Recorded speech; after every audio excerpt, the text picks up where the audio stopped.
وقال ربكم ادعوني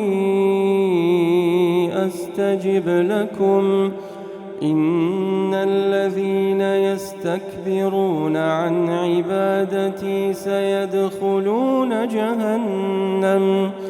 سيدخلون جهنم داخرين الله الذي جعل لكم الليل لتسكنوا فيه والنهار مبصرا إن الله لذو فضل على الناس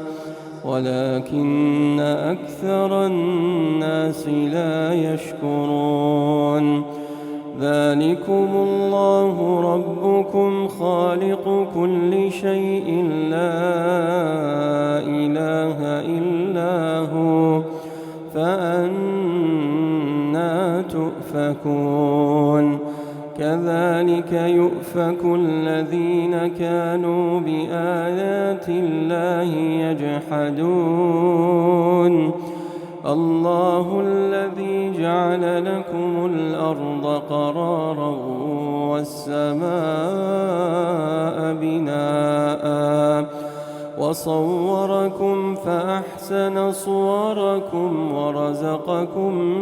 من الطيبات ذلكم الله ربكم